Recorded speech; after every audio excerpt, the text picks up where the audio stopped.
Hi, M5599. Please introduce yourself.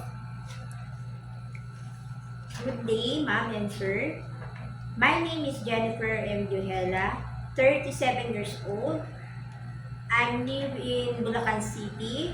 I happily married. I have 3 children, 2 boys and 1 girl.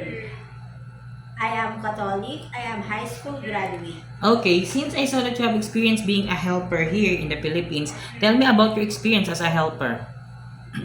My experience is cooking, taking care of the babies, washing and ironing, cleaning the house, and car washing. And you're also taking care of the elderly, right? Yes. Which is 60 years old? Yes. Okay, since I saw that you have experience taking care of a newborn baby, which is 1 years old, if you have an idea, how do you prepare a meal for a newborn? Yes.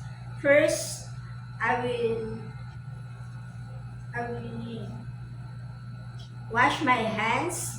Then I wash the bottle. Then sterilize the bottle. Put the milk. Put the warm water and shake and test the temperatures and give the baby. Okay, if the baby is crying, what will you do? I will check the temperatures. If not okay, then on diapers. Okay, and if the baby doesn't stop to cry after you check the temperature and also the diaper, what will you do? I will call my employer. Right, then because I follow instructions. that's the right thing you have to do, because maybe there is a problem to the baby, have a sick that only the employer knows how to deal with it, right? Okay. Why do you want to work in Hong Kong? I work in Hong Kong because the high salary and give it the earn high support to my family. In the Okay. Philippines. How long do you want to work in Hong Kong?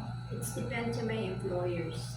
So it is okay to you to extend your contract if your employer wants you to extend. Yes. Okay, what will you do if there is someone outside the house of your employer telling that they were a visitors and they want to go inside of the house? What will you do? I will call my employer. Then I talk there inside the house. You will talk to them Yes. about the visitors. About the visitors. And if your employer say that they don't have any visitors on that day, what will you do? I don't know how to open the door. So you will not open the door No, open the door. because it's too dangerous to open the door if there is someone outside of your employer's house that the employers doesn't know, right? Yes. Okay. Um, do you have any idea how to prepare Chinese food? No, but I willing to learn. And how will you learn to cook? I was watching YouTube and magazines, Like cookbooks. cookbooks. Okay. And also, if your employers have a time to prepare foods for themselves, you could also help them how do they prepare so that you could learn, right? Yes. And also, to be honest, you have to ask your employer if they could teach you how to prepare Chinese food, right? Yes. Okay. It is okay to you to eat the food that your employer provides. Yes. It is okay to you to take care of pets. Yes. How about taking care of elderly? Yes.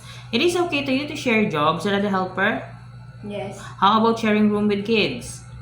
Yes. It is okay to you to work on Sunday or in a holiday setup by your employer. Yes.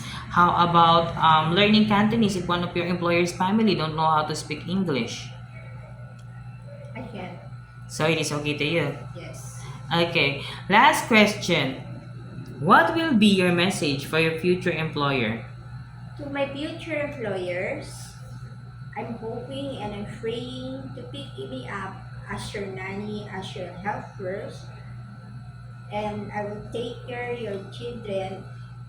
And also, don't worry, I'm loving and I'm honest.